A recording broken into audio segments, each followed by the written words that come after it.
کی پوری فیملی تجارت میں بزنس میں، آپ بیوروکریسی کی طرف کیسے چلے گئے؟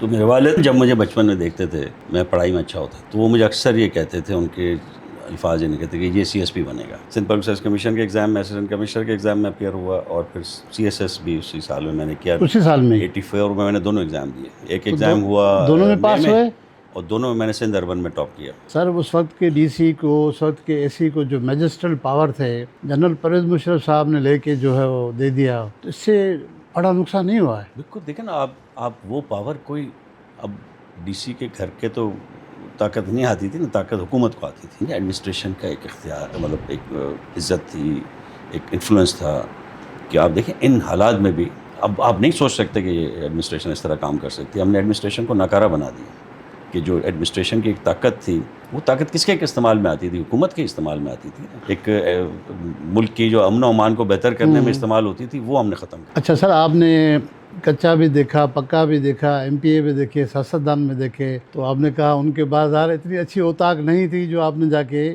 تھانے میں رات گزاری، تو ان کی یہ جو پولیٹیشین ہیں ان کی فائنینشیل پوزیشن کیا تھی؟ پہلے لوگ سیاست میں اور ایون ہماری بیوروکریسی میں بھی، پولیس میں بھی ایک خدمت کے جذبے سے بھی آتے تھے۔ آپ کو بہت سارے ایسے افسران اس زمانے ملیں گے، اس زمانے کے پولیٹیشینس ملیں گے کہ جو خدمت کے جذبے کے تحت آتے تھے، جن کا پیسے کی لالچ نہیں ہوتی تھی۔ اب ہم یہ دیکھ رہے ہیں خاص طور پہ سندھ میں انفارچونیٹلی کہ ہمارے یہاں چاہے اربن رورل دونوں میں یہی حالات ہیں کہ لوگ ادھر آتے ہیں ایک اپنا ٹارگیٹ معاشی مقام بڑا کرنے کے لیے، اپنا مال بنانے کے لیے۔ اس زمانے تک آپ دیکھیں نا کہ اس زمانے میں صوبوں کے پاس پیسے نہیں ہوتے تھے، لیکن اس کے باوجود بھی آپ دیکھیں کہ لوگوں کو امن امان، دوسری چیزیں، سہولتیں پرووائڈ کرنا، پانی وغیرہ ہر چیز میں محنت کرتے تھے، کوشش کرتے تھے۔ بے شمار پیسہ ہے، لیکن لوگوں کو وہ کے فائدے میں نہیں استعمال ہو رہا۔ میری اس میں یہ بھی ہمیں دیکھنا ہوگا کہ آخر ہماری جو لوگ ہیں ان کو کس کام پہ لگا دیا گیا؟ ان کو یا تو کرپشن پہ لگا دیا یا تعصب پہ لگا دیا۔ سر اس کو کیسے ٹھیک کر سکتے ہیں سندھ پبلک سروس کمیشن کو؟ کیا میکینزم ہونا چاہیے؟ یہ تو پولیٹیکل ول کی بات ہے، میکینزم سے نہیں ہوتا، پولیٹیکل ول کی بات ہے۔ سب کو پتہ ہے، کتنے ہم یہ 18 سال سے یہ شور سن رہے ہیں، کتنے دفعہ ہوا ہے کہ کبھی وہ سیکرٹری صاحب کو اریسٹ کر لیا، کبھی کسی کے خلاف کیس ہو گیا، کبھی کیا ہوا، کبھی کسی ایک جو کنٹرولر ہوتا ہے اس کی پتہ نہیں پورے خاندان آ جاتا ہے، کبھی جو چیئرمین صاحب کے خاندان آ جاتے ہیں۔ تو عبداللہ شاہ صاحب کی بات کر رہے ہیں، آپ نے عبداللہ شاہ صاحب کے ساتھ کام کیا، جی، اس کو ایز ایڈمنسٹریٹر کیسے دیکھا؟ اور ابھی جو ان کے فرزند مراد علی شاہ صاحب، اس کے ساتھ بھی آپ نے کام کیا، اس کو کیسا دیکھا آپ؟ عبداللہ شاہ صاحب ایک بہت زبردست ایڈمنسٹریٹر اور ایک بہت زبردست انسان، مطلب جتنا میں نے غریب پرور بہت زبردست، خدا کا خوف رکھنے والا آدمی۔ وہ تو جام سادے کے لیے بھی کہتے ہیں غریب پرور تھے۔ خدا کا خوف رکھنے کی میں نے بات کی۔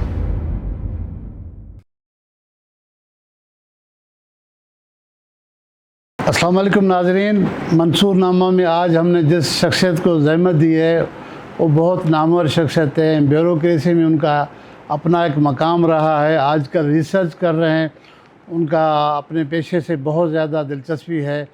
ہم نے سائیں یونس ڈاگا صاحب کو آج زحمت دی ہے۔ سائیں السلام علیکم۔ وعلیکم السلام۔ بڑی مہربانی سائیں، ٹائم ڈنو ہوا۔ ہاں جی، مہربانی۔ سائیں سب سے پہلے تو ہمیں یہ بتائیں کہ جو ڈھاگا ہے وہ تو میں سمجھتا ہوں بیسیکلی ڈاگا ہے، ڈاگا یہ تو اوریجن سندھی ہیں، یہ آپ کے آبا و اجداد کا تھوڑا ہمیں بتائیں گے کہاں سے کراچی پہنچے تھے؟ دیکھیں، منصور ہمارا تعلق میمن برادری سے ہے، اور میمن برادری اگر آپ اس کی پوری تاریخ دیکھیں تو سندھ سے ہی انہوں نے مائگریشن کی تھی، کچھ میں، کاٹھیاواڑ میں، بامبے میں۔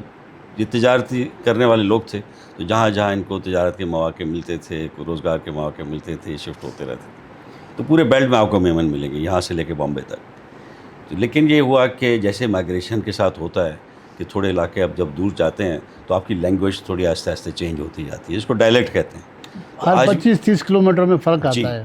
تو اگر آپ ابھی بھی دیکھیں گے تو جس کو ہم سندھ کے میمن کہتے ہیں تو سارے ہی میمن، لیکن جو سندھ میں جو رہ گئے ان کی آپ لینگویج وہ سندھی کے قریب ہے۔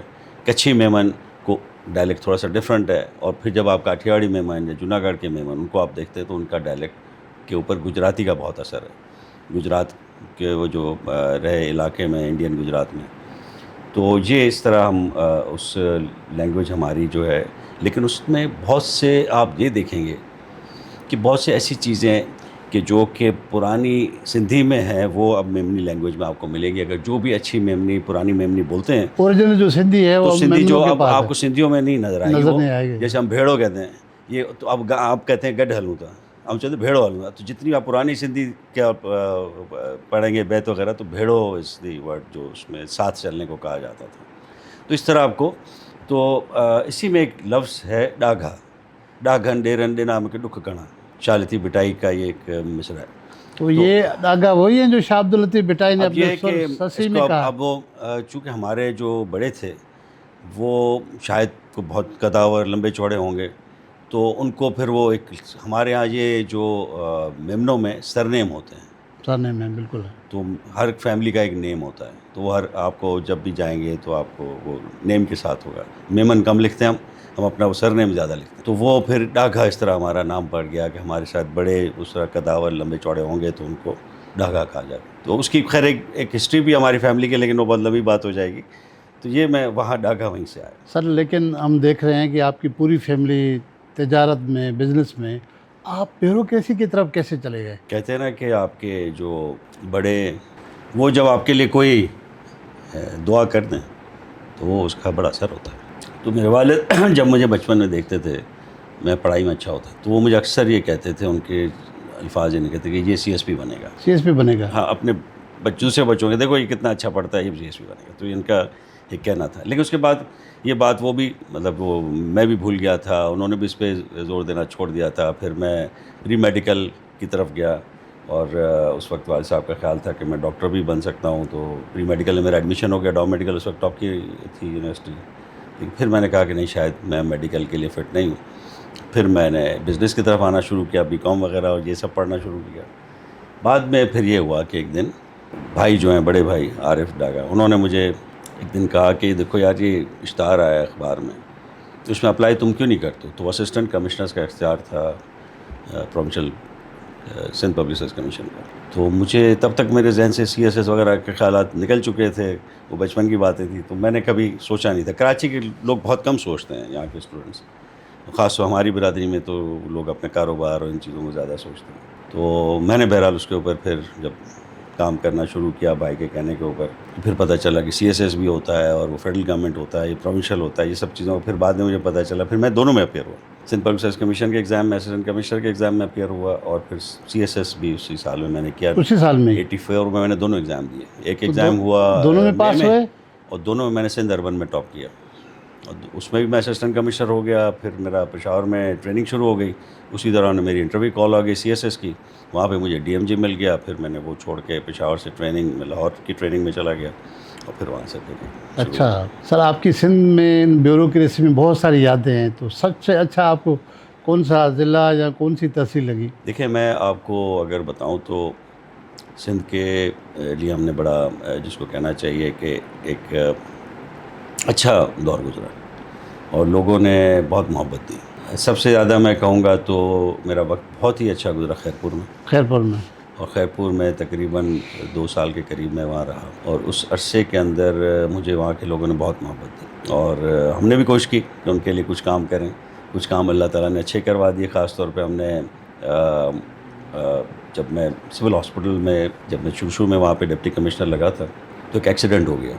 تو یہ میرا شاید دوسرا یا تیسرا ہفتہ تھا وہاں پہ. تو مجھے پتہ چلا کہ جی ٹھیڑی کے قریب ایک ایکسیڈنٹ ہوا ہے. وہاں سے جو زخمی ہیں ان کو لے کے آ گئے سول ہاسپٹل. تو اس میں کچھ تو انتقال کر گئے تھے اور کچھ کے اوپر زخمی تھے، 12-13 زخمی تھے. تو میں گیا سول ہاسپٹل دیکھنے کے لیے کہ ان کا علاج معالجہ ٹھیک ہو رہا ہے. تو میں نے دیکھا تو وہاں پہ راہداری میں ڈالا ہوا تھا ان کو. کچھ کو ایک جب میں گیا ادھر تو میں نے کہا ایمرجنسی کا ہے، تو ایمرجنسی ایک چھوٹا سا کمرہ تھا جس میں 1-2 صرف وہ ایگزامینیشن ٹیبل ہوتی 2 تھی. اس کے اوپر انہوں نے 2 کو ڈالا ہوا تھا. جو زیادہ زخمی تھے اور جو کم زخمی تھے ان کو سڑک پہ ڈالا ہوتا، مطلب وہ جو راہداری میں ڈالا ہوتا زمین کے اوپر. تو دیکھ کے مجھے بڑا دکھ ہوا. میں نے کہا یہ تو مارنے والی بات ہے اپنے ہاتھوں سے. انہوں نے کہا نہیں سر بس ان کو ہم بھیجتے سکھر بھیجتے. میں نے کہا بھائی سکھر بھی تقریباً اس کو جانے میں 30-40 منٹ لگیں گے، تو اب تک تو بندہ مطلب حالت اور خراب ہو جائے گی. اللہ بچائے سب کو، لیکن یہ تو ہم تو ہاتھ سے مارنے والے یہ کام کر رہے ہیں. تو میں نے ایم ایس صاحب کو بلایا, میں نے کہا ایم ایس صاحب یہ کس قسم کی ایمرجنسی ہے, کیا کہتے سر ہمارے پاس فنڈز نہیں ہیں کچھ نہیں. اس زمانے میں فنڈز بہت کم ہوتے تھے, صوبوں کے پاس کہاں بہت کم فنڈز ہوتے تھے, ضلعوں میں فنڈز آتے نہیں تھے, کوئی اسکیم بھیجو تو سالوں سالوں تک وہ امپلیمنٹ نہیں ہوتی تھی. تو اس وقت میں نے اپنے ذہن میں ایک ارادہ بنایا کہ یار یہ کام دیکھنے والا ہے, ورنہ تو یہ اگر ایک ہاسپٹل میں آپ کے پاس ایمرجنسی تک نہ ہو تو ادھر تو ہم لوگوں کو اپنے ہاتھوں سے سمجھیں اللہ کے حوالے کر رہے ہیں. تو پھر اس کے اوپر میں نے کام شروع کیا. ہمارے علاقے میں نارا کے ایریا میں یہ تھی گیس کی کمپنیاں تھیں, گیس ایکسپلوریشن کی کمپنیاں, لاشمو تھا, ANI تھی. تو ان کے اوپر ان کی میں نے میٹنگ بلائی. میں نے کہا کہ یار آپ اس ضلع میں کام کر رہے ہو, آپ کی ذمہ داری ہے. کہتے ہیں ہم تو وہ دیتے ہیں. اب وہ کچھ ایسی NGOز ہوتی ہیں ہمارے یہاں, اللہ معاف کرے, وہ پھر ان کو گھیر لیتے ہیں کہ جی ہم بڑا کام کر رہے ہیں, کچھ ٹیکے ویکے ادھر ادھر لگا لیتے ہیں, سرکاری ٹیکے لگا کے ان کو دے دیتے ہیں لوگوں کو, اور اس کے اوپر بڑا بل بنا یہ لیتے ہیں. کہنے کا کیا مقصد تھا کہ وہ پیسے NGOز کو دے رہے تھے یا ہاں, کہ وہ سیاسی کہتے لوگوں تھے کہ کو؟ جی اب سے NGOز کو دے رہے ہیں ہم اور ہمارا اس طرح. میں نے کہا جی نہیں, اس طرح آپ نہیں کر سکتے, آپ کو ہمارے ساتھ مشورہ کر کے کریں اور ہم آپ کو بتائیں گے کس طرح کام کرنا ہے. تو جب پھر ہم نے ان کو زور دیا کہ اب ہمیں اس کی ضرورت ہے ایک ایمرجنسی سینٹر کی, ICU کی, اور اس کے ساتھ ایمرجنسی ایک وہ پراپر ہال جس میں لوگ اٹینڈ کریں, اور ICU بھی ہو تاکہ کوئی زیادہ جو زخمی ہو اس کو ہم ہینڈل کر سکیں.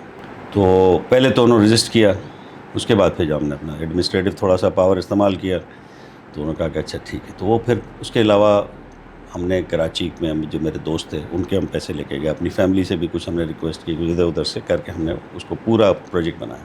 الحمدللہ ودن 6 months ہم نے اس پروجیکٹ کو کمپلیٹ کر دیا. ایمرجنسی بنا لیا. ایمرجنسی آپ جائیں لاہور, ابھی بھی آپ شاید اگر انہوں رکھی ہو, کافی دفعہ انہوں نے توڑنے کی کوشش کی ہے, لیکن وہ اس کا سنگ بنیاد ہم نے اس وقت رکھا.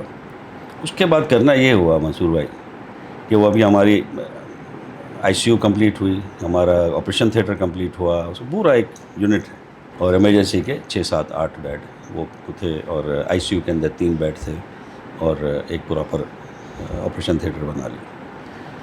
ایک ہفتے کے اندر ایک پھر ایکسیڈنٹ ہو گیا ریلوے کا, بہت بڑا حادثہ ہوا تھا ریلوے. ٹرین کا ایک بہت بڑا حادثہ گمبٹ کے پاس ہوا تھا, آپ کو یاد ہوگا. جی جی. تو وہ حادثہ ہوا, اس کے اندر کوئی 30-40 لوگ زخمی تھے اور سیریس بھی تھے. اس میں سب کو ہم نے اسی ہاسپٹل میں اٹینڈ کیا, ایک بھی سکھر ہم نے شفٹ نہیں کیا, سب ادھر ہم نے اٹینڈ کیے. 40 کے 40 لوگوں کو, جو کم زخمی تھے ان کو ہم نے فوراً نکال دیا. اور جب آئے اس زمانے میں گورنر صاحب تھے معین حیدر صاحب, جل معین حیدر گورنر صاحب, علاقے جتوئی صاحب CM ہوتے تھے, لیکن CM صاحب اتفاق سے شاید نہیں تھے, تو گورنر صاحب آئے اس حادثے کے اوپر دیکھنے کے لیے, وزٹ کرنے کے لیے. وہ آئے تو ہم نے ان کو ہاسپٹل لے کے گئے. تو جب انہوں نے ہاسپٹل دیکھا, ایئر کنڈیشن سارے کمرے, اور سب مریضوں کا پراپر علاج ہو گیا ہے, جو ڈیڈ باڈیز ڈسپیچ ہو گئیں, جو تھیں, جو زخمی تھے وہ واپس چلے گئے, جو زیادہ زخمی تھے ان کا علاج ہو رہا تھا. تو انہوں نے کہا میں تو آیا تھا کہ ادھر افراتفری مچی ہوگی, 40-50 لوگ جو زخمی ہوئے ہیں, تو آپ نے سارا ایسے ہینڈل کیا, مجھے ایسا لگتا ہے جیسے میں خان میں آ گیا ہوں. یہ ان کے الفاظ. تو اور حقیقت یہی ہے کہ ہم نے, جب مجھے بڑی دل کو اطمینان ہوا کہ ایک ایسا بھی ادھر پیشنٹ آیا تھا کہ جس کی ہارٹ بیٹ بند ہو چکی تھی, اور اس کو ہم نے جب ڈالا وینٹیلیٹر پہ وہ ریوائیو کر گیا. اس کا مطلب اللہ تعالیٰ نے آپ سے یہ نیکی کا کام لیا ہے, زندگیاں بچ گئی. اب یہ آپ نے جو بات کی نا, یہ بات مجھ سے جب میرے ادھر فیئرویل ہو رہا تھا تو لوگوں نے اس کے بعد پھر یہ ہوا کہ جب ہم نے یہ کام کیا تو ICU کے بعد میں نے کہا کہ یار ادھر CCU بھی ہونا چاہیے. ہمارے ہارٹ کے پیشنٹس بہت جو ہے نا راستے میں انتقال کر جاتے تھے, کیونکہ چکر سے پہلے کہیں ان کو ٹریٹمنٹ, اب کسی کا ہارٹ اٹیک خدا نخواستہ ہو جائے, دل کا دورہ پڑ جائے, اس کو آپ ٹریول کرا کے سکھر لے جائیں. پھر میں نے کہا ادھر CCU بھی ہونا چاہیے. اچھا, جن گیس کمپنیوں سے میں نے زبردستی وہ پیسے نکلوائے تھے, یا جو ہمارے جو دوستوں نے پیسے دیے تھے, انہوں نے جب ICU کو کام کرتے ہوئے دیکھا تو انہوں نے کہا کہ یار یہ تو بہت اچھا کام ہے. پھر انہوں نے والنٹریلی اس سے زیادہ میں فنڈ کیا کہ بھائی اور کیا کرنا چاہتا ہوں. میں نے کہا میں CCU بنانا چاہتا ہوں. کہ CCU بناتے ہیں. پھر ٹھیک ٹھاک مجھے فنڈ ملے, بہت زبردست CCU بنایا ہم نے 8 بیڈ کا. مزے کی کیا بات ہوئی, میں اس کا ایک واقعہ ہوا کہ ہمارے ایک بہت بڑے لیڈر تھے عبدالقادر شاہ جیلانی, پیر افرانی پور. وہ اس وقت MLA بھی تھے, ان کو ہارٹ اٹیک ہو گیا. ہارٹ اٹیک ہو گیا اور اسی CCU میں ان کو علاج ہوا ان کا, اور سروائیو کر گئے. وہ سروائیو کرنے کے بعد انہوں نے مجھے وہاں سے فون کیا. جب ٹھیک ہو گئے تو انہوں نے کہا کہ اتنا بڑا یہ کب بن گیا, یہ تو انہوں نے کہا جی DC صاحب نے بنوایا. تو تب میں ادھر سے ٹرانسفر ہو گیا تھا, میں چلا گیا تھا کراچی. تو انہوں نے مجھے ادھر فون کیا, انہوں نے کہا کہ یار اتنی بڑی آپ نے ہمارے لیے فیسلٹی بنائی ہے, مجھے تو پتہ ہی نہیں تھا. اور اتنا بڑا کام تو ہم سیاستدان نہیں کر پاتے، کیا آپ نے ہمارے یہاں الیکشن لڑنا ہے؟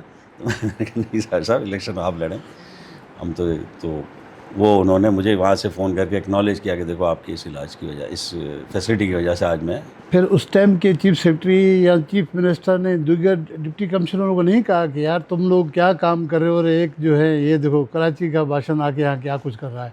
تو اس طرح کا ماحول بنا لیکن ایک دوسرے کام میں بنا. اس پہ تو نہیں بنا اتنا، لیکن ایک یہ ہوا کہ ہم نے ہمارے یہاں جو ایک پڑتال ہوتی ہے نا، پڑتال، ہاں ریونیو کلیکشن، ہاں، تو ریونیو میں ہمارے یہاں اس کو زیادہ ڈی سی صاحبان لفٹ نہیں کراتے. وہ سمجھتے ہیں بڑا یہ پٹواری کا کام ہے، ڈی سی کا کیا کام ہے کہ جا کے یہ پڑتال کرے سب فیصلوں کی. حالانکہ یہ مینول میں لکھا ہوا ہے کہ ڈی سی اتنی پڑتال کرے گا، اسسٹنٹ کمشنر اتنی کرے گا، مختار کار اتنی کرے گا.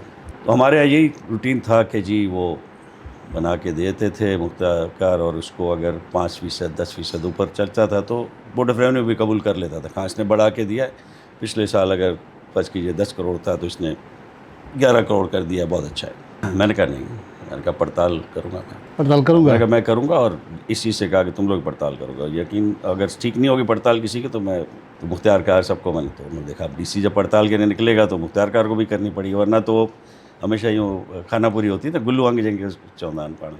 جی بالکل. تو وہ پھر جب انسپیکشن میں شروع تو مجھے لوگوں نے منع کیا، اپنے اسسٹنٹ کمشنر اور سب نے کہا کہ سر نہ کریں آپ پڑتال. آپ کو پتہ نہیں ہر سال ہم بڑھا کے دے دیتے ہیں، تو اس طرح ہم صحیح کریں گے تو کم ہو جائے گی. ہر سال تھوڑی فصل بڑھتی ہے، ہر سال تھوڑی، تو یہ آپ نہ کریں، کم ہو جائے گی. ہونے دو کم. آپ کو روکا گیا تو آپ نے پھر چیلنج سمجھ لیا. تو میں نے کہا ہونے دو کم بھائی، اگر صحیح نہیں، اگر ہم کیوں بڑھا کے دیں سرکار کو، سرکار کا اگر ٹیکس کم بنتا ہے تو کم جانے دو.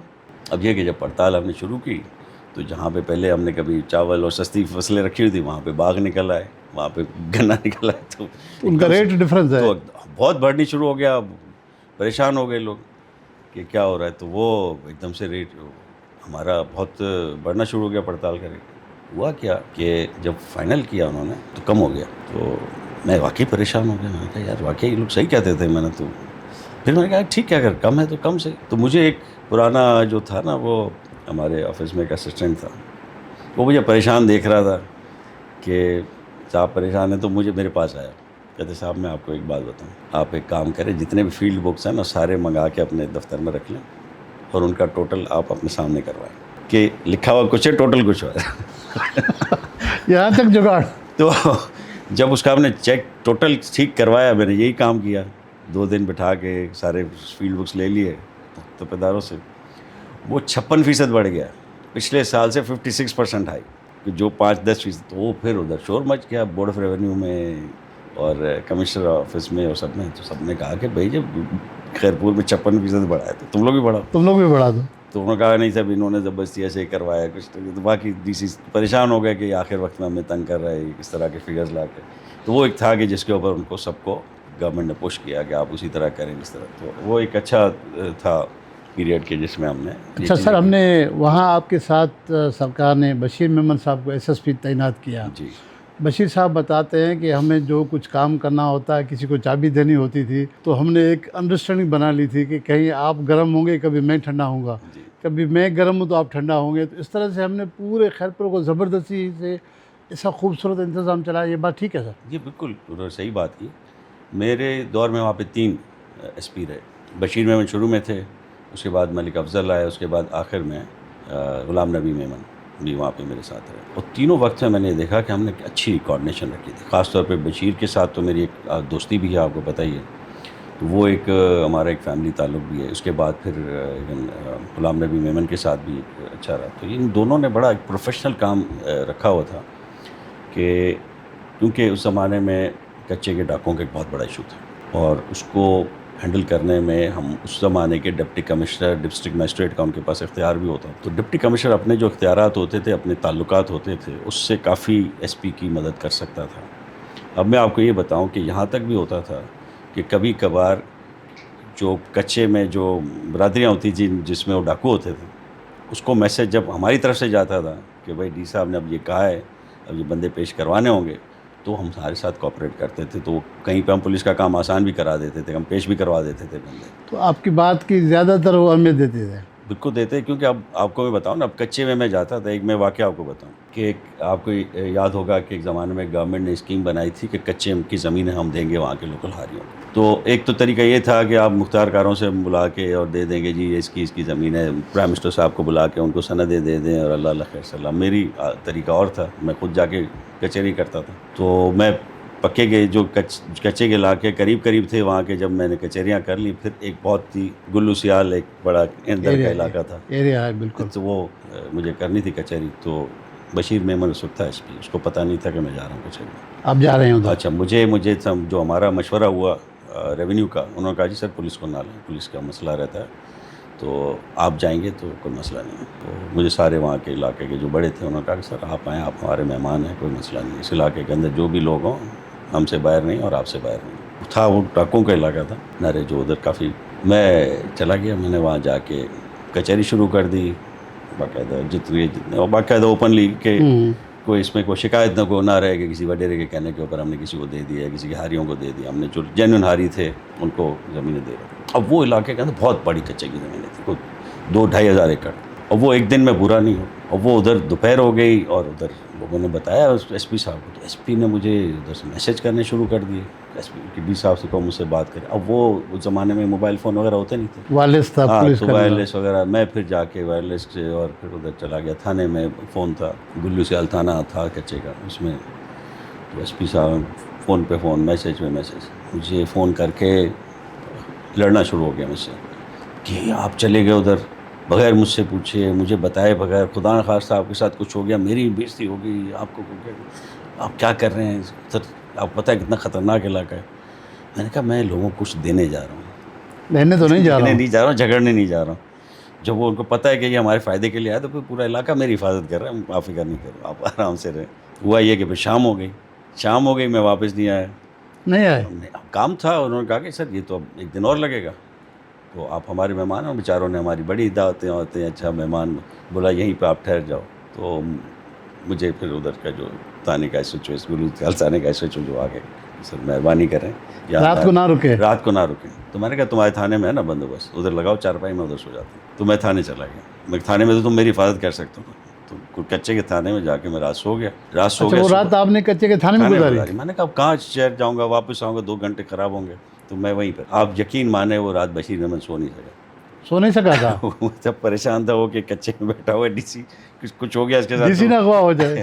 ہاں خدا سے نقصان نہ ہو پہنچے. سکتا. ہاں. تو پھر دوسرے دن آ کے میں نے کچہری کی اور پھر دوبارہ شام کو واپس آیا. آپ یقین مانے کہ وہ ٹائم اتنا وہ تھا، مطلب ایک آپ سمجھے ایڈمنسٹریشن کا ایک اختیار، مطلب ایک عزت تھی، ایک انفلوئنس تھا کہ آپ دیکھیں ان حالات میں بھی آپ جو ہے، اب آپ نہیں سوچ سکتے کہ یہ ایڈمنسٹریشن اس طرح کام کر سکتی ہے. ہم نے ایڈمنسٹریشن کو ناکارہ بنا دیا کہ جو ایڈمنسٹریشن کی ایک طاقت تھی، وہ طاقت کس کے استعمال میں آتی تھی؟ حکومت کے استعمال میں آتی تھی. ایک ملک کی جو امن و امان کو بہتر کرنے میں استعمال ہوتی تھی، وہ ہم نے ختم کیا. سر اس وقت کے ڈی سی کو، اس وقت کے اے سی کو جو میجسٹرل پاور تھے، جنرل پرویز مشرف صاحب نے لے کے جو ہے وہ دے دیا، تو اس سے بڑا نقصان نہیں ہوا ہے؟ بالکل. دیکھیں نا آپ وہ پاور کوئی، اب ڈی سی کے گھر کے تو طاقت نہیں آتی تھی نا، طاقت حکومت کو آتی تھی اور حکومت اس طاقت سے چلتی تھی. اب وہ کوئی بھی ایسا رول نہیں ہے، کوئی بھی ایسا شخص نہیں ہے پورے آپ کو ضلع میں کہ جو یہ کہہ سکے کہ میں جی فلاں، جس کے پاس جا کے آپ کہیں کہ جی کچے کے فلاں ڈاکو کو پیش کرا دو تھانے. کر سکتا ہے؟ کوئی نہیں کر سکتا. یا کہ وہ پتھاری دار وڈیرا ہو تو اس کی اور بات ہے، لیکن جنرلی ایڈمنسٹریشن میں کوئی ایسا آدمی نہیں ہے بالکل کہ جو کہہ دے کہ میں آپ کو پیش کرا دوں. اب یہ کام ہم کرتے تھے. اب جن کچے کے ڈاکوؤں کو کہ میں ہم یہ سندیں بانٹی، ان کے لوگوں کو بانٹی، ان کی فیملیوں کو بانٹی، ان کو جب ہم کہتے تھے کہ بھائی آپ علاقے میں کوئی شکایت نہیں آنی چاہتے تو وہ اس کا احترام ہی کرتے تھے. اچھا سر، آپ نے کچا بھی دیکھا، پکا بھی دیکھا، ایم پی اے بھی دیکھے، سیاستدان میں دیکھے، تو آپ نے کہا ان کے بازار اتنی اچھی اوطاق نہیں تھی جو آپ نے جا کے تھانے میں رات گزاری.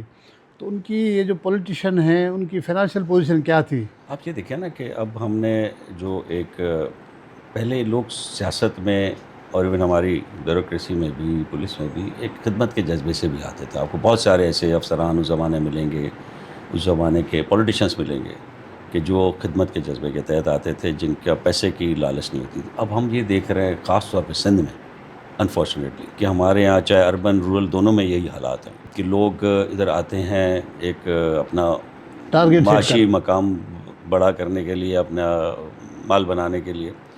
اور اس زمانے تب تو آپ دیکھیں نا کہ اس زمانے میں صوبوں کے پاس پیسے نہیں ہوتے تھے, لیکن اس کے باوجود بھی آپ دیکھیں کہ لوگوں کو امن امان, دوسری چیزیں, سہولتیں پرووائڈ کرنا, پانی وغیرہ ہر چیز میں محنت کرتے تھے, کوشش کرتے تھے. بے شمار پیسہ ہے, لیکن لوگوں کو وہ کے فائدے میں نہیں استعمال ہو رہا.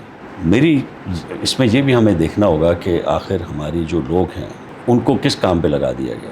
ان کو یا تو کرپشن پہ لگا دیا یا تعصب پہ لگا دیا. آدھے لوگ جو ہیں وہ تعصب کی بنیاد پہ ووٹ دیتے ہیں, آدھے لوگ اس لیے ووٹ دیتے ہیں کہ مجھے ایم پی اے سے فائدہ لینا ہے یا نہیں. آپ یہ دیکھیں کہ یا تو برادری کے بیسس پہ ہوتا ہے انٹیریئر میں, یا کراچی میں اگر ہوتا ہے تو وہ تعصب کے بیسس پہ ہوتا ہے, لسانی تعصب ہو یا دوسرا, کس کو دینا ہے کس کو نہیں دینا, کس کو نہیں دینا. اب یہ سب سے زیادہ اگر میں سمجھتا ہوں کہ سندھ کے ساتھ اگر زیادتی ہوئی ہے, وہ یہی ہوئی ہے کہ سندھ وہ واحد صوبہ ہے کہ جہاں ہم نے دیہی اور شہری کی تقسیم رکھی ہے.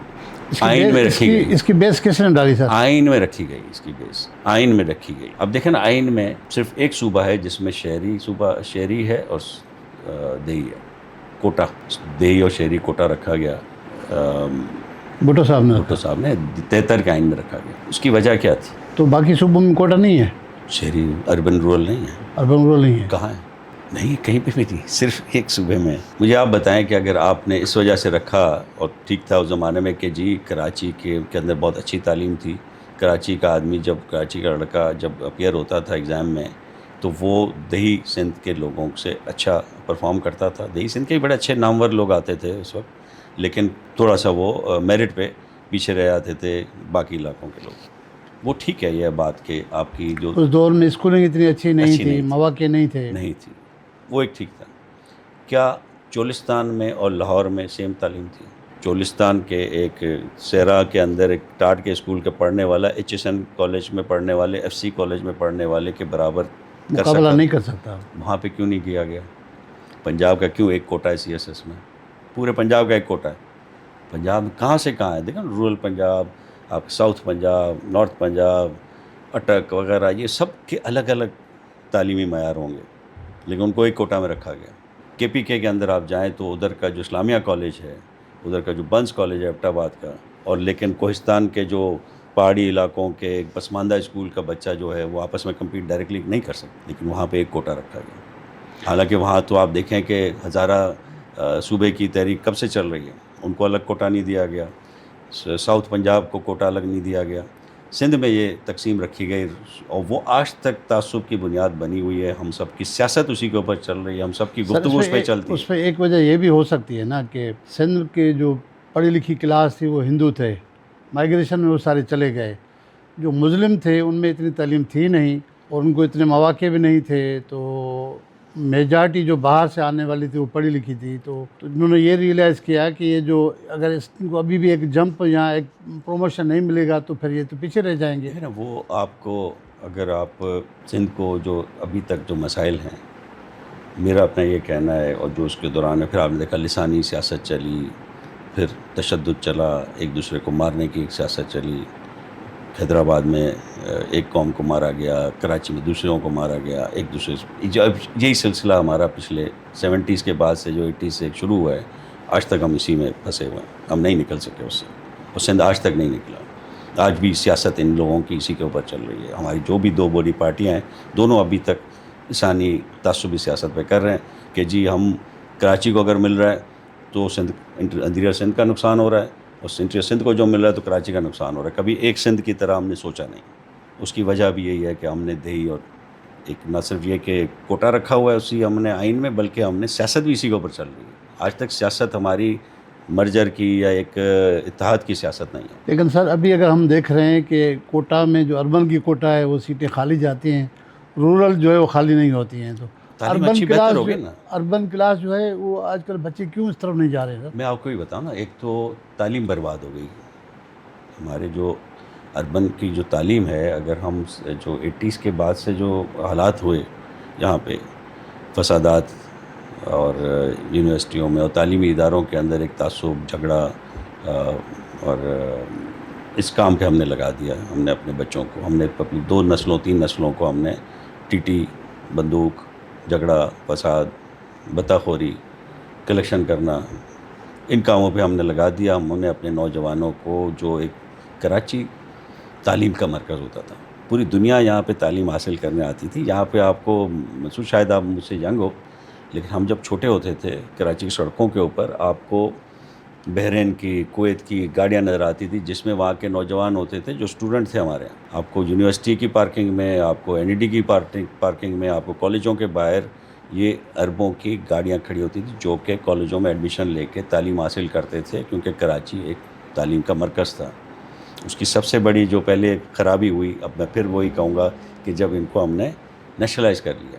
بڑے بڑے ادھر تعلیمی ادارے بنائے کراچی کے بزنس مین نے, داؤد انجینئرنگ کالج, NED تو پہلے سے تھا, اور اس کے علاوہ آدم جی کالج, اور ان سب کو آپ نے نیشنلائز کر لیا. تعلیمی معیار بھی کیا, اور جو لوگ یہ کام کر رہے تھے ان کو بھی ہم نے ڈسکریج کیا کہ بھئی یہ مت کرو, یہ تمہارے کرنے کا کام نہیں, سرکار کرے گی. وہ سرکار جیسے کر رہی ہے وہ آپ تعلیم کے سارے اسکولس بھی ہمارے انہوں نے نیشنلائز کر لیے بھٹو صاحب نے. تو یہ جو نیشنلائزیشن ہے اس نے نہ صرف انڈسٹری کو خراب کیا, تعلیم کو بھی ہماری خراب کیا. اس کے بعد پھر جو یہ لسانی فسادات اور یہ ساری اس قسم کی سیاست شروع ہو گئی, تو پھر اس کے بعد تو بالکل ہی پٹڑی سے اتر گیا نا کراچی میں. اس کے بعد اب تعلیم نہیں ہے. تو جو آپ نے بات کیا اسی پہ دوبارہ آ رہا ہوں کہ اب سندھ کے اندر جو بچے ہیں وہ محنت کر کے آتے ہیں اور CSS کی باقاعدہ تیاریاں کرتے ہیں. کراچی کے لوگوں میں ایک تو تعلیم خراب ہوئی, دوسرا اب کراچی کے لوگوں میں ایک تصور پیدا ہو گیا. سندھ پبلک سروس کمیشن کا جو آپ نے کارنامے دیکھے ہیں نا, ایک تصور پیدا ہو گیا کہ جی ہمیں یہ نہیں ملے گی نوکریاں, یہ نوکریاں ملنی ہیں انٹیریئر سندھ والوں کو یا پیسے پہ ملنی ہیں. اور یہ حقیقت ہے. سندھ پورا سندھ پبلک سروس کمیشن کا آپ رزلٹ نکال لو, مجھے تو آپ کو بتانے کی ضرورت نہیں ہے. آپ مجھ سے بہتر جانتے ہو کہ کون کس کا آدمی ہے, کیسے آیا, کس طرح, کس نے جعلی ڈومیسائل بنایا, کون سا کراچی کا بندہ ہے, کون سا کراچی کا نہیں. یہ کراچی کے ڈومیسائل پہ سارے لوگ الیکٹ ہو رہے ہیں, یہاں پہ سلیکٹ ہو رہے ہیں. آپ دیکھو نا CSS کی سیٹیں خالی جاتی ہیں نا سندھ اربن کی, سندھ پبلک سروس کمیشن کی ایک سیٹ بھی خالی نہیں جاتی. یہ موجودہ ہے. شبیر شیخ صاحب نے سر میرے پاس تو یہ بھر جاتی ہیں. تو اب بات یہ کہ کراچی کا نوجوان اب اسی لیے مایوس ہوا, کہتا ہے کہ یار میں CSS کو بھی اب وہی سمجھتا ہے سندھ پبلک سروس کمیشن کی طرح, کہ شاید وہاں پہ بھی سفارش ہوگی وہاں پہ. تو کہتا ہے یار ہمیں تو چھوڑو سرکاری نوکری کو. وہ بیچارہ جو تھوڑا بہت بھی پڑھتا ہے وہ باہر چلا جاتا ہے, اچھا پڑھتا ہے باہر چلا جاتا ہے, جو تھوڑا بہت کم ہوتا ہے وہ کمپیوٹر وغیرہ ادھر ادھر چلا جاتا ہے, اس پر پرائیویٹ جابس میں چلا جاتا ہے. تو آپ کو سرکاری نوکری کی طرف رجحان ختم ہو گیا. سر پچھلے ٹائم میں نے شبیر شیخ صاحب سے, آپ کے کلیگ ہیں, ان سے بات کی. وہ ممبر سندھ پبلک سروس کمیشن ہے. انہوں نے کہا میں نے خود جعلی ڈومیسائل پکڑے ہیں, لیکن میں حیران ہوں. وہ ان کا کہنا یہ تھا کہ یہ جعلی ڈومیسائل بنانے والے اسسٹنٹ کمشنر اور DC صاحبان ہیں, اور سب سے زیادہ جو ہے سینٹرل کے جعلی ہیں. بالکل ہے. یہ دیکھیں نا, یہ اس میں آپ کسی ایک شخص کو تو بلیم نہیں کر سکتے, پورا سسٹم ہی اس طرف چل کے گئے. ورنہ اس سے پہلے یہ ہوتا تھا, میں آپ کو بتاؤں کہ میں نے بھی سندھ پبلک سروس کمیشن سے اسسٹنٹ کمشنر بنا تھا. سوال ہی نہیں ہے کہ سندھ پبلک سروس کمیشن میں یہ کوئی بات کر جائے کہ جی سفارش پہ یا پیسے پہ آپ کو وہاں پہ نوکری مل سکتی ہے. جسٹس کورے جو ہوتے تھے بڑے نامور جج تھے, سندھ سے ان کا تعلق تھا, اور پبلک سروس کمیشن میں بیٹھتے تھے. ان کے ساتھ سلیم میمن صاحب بیٹھتے تھے. اس طرح کے نامور قسم کے لوگ ادھر سے پبلک سروس کمیشن میں ہوتے تھے, جن کے بارے میں آپ کوئی بات نہیں کر سکتے. یہ سارے انٹیریئر سندھ کے ہی لوگ تھے. ایسے نہیں تھا کہ کوئی کراچی کے کوئی وہ فیور کرنے والے لوگ تھے. وہ ایمانداری سے اپنا میرٹ پہ کام کرتے تھے. کراچی کے سندھ اربن کے لوگوں کو ان کا کوٹا ملتا تھا, رورل کے ان کو کوٹا ملتا تھا. سارے میرٹ پہ آتے تھے, ایک سے ایک سب میرٹ پہ ہوتے تھے. آپ اس وقت کے جو ہمارے, میں اپنے بیچ کی بات کر رہا ہوں, ہمارے بیچ کے 5 آفیسر CSS میں آ گئے. اسی بیچ کمیشن کے ہمارے بیچ میں 3 تو چھوڑ کے آئے تھے. ایک ریلوے چھوڑ کے آیا, ایک پوسٹل چھوڑ کے آیا تھا, AD شر وہ ریلوے پوسٹل چھوڑ کے آئے تھے. شاہد گلزار شیخ وہ ریلویز چھوڑ کے آئے تھے, اور CSS چھوڑ کے PCS میں آ کے انہوں نے جوائننگ کی. PCS میں آئے تھے. ممتاز شاہ صاحب فورن سروس چھوڑ کے آ گئے تھے PCS میں, پھر بعد میں دوبارہ DMG ہوئے. تو اس طرح وہ CSS چھوڑ کے ادھر, تو مطلب وہ اس لیول کے لوگ تھے نا کہ جو انہوں نے ادھر بھی انہوں نے پرفارم کیا, ادھر ہی پرفارم کیا. اب تو پتہ ہی نہیں چلتا کہ وہ پولیس ٹریننگ اسکول والے جو ہیں وہاں پہ جو DSP صاحبان یہاں سے گئے, وہ پتہ نہیں, آپ میں سے میں کسی کو پڑھ رہا تھا کہ وہ کہہ رہے تھے کہ جی وہ اپنا نام سیدھا وہ ایسے پورا لکھنا نہیں جانتے, اپنے نوٹ صحیح نہیں لے سکتے, اس کا جواب نہیں دے سکتے. سر اس کو کیسے ٹھیک کر سکتے ہیں سندھ پبلک سروس کمیشن کو؟ کیا میکینزم ہونا چاہیے؟ یہ تو پولیٹیکل ول کی بات ہے, میکینزم سے نہیں ہوتا, پولیٹیکل ول کی بات ہے. سب کو پتہ ہے. کتنے ہم یہ 18 سال سے یہ شور سن رہے ہیں, کتنے دفعہ ہوا ہے کہ کبھی وہ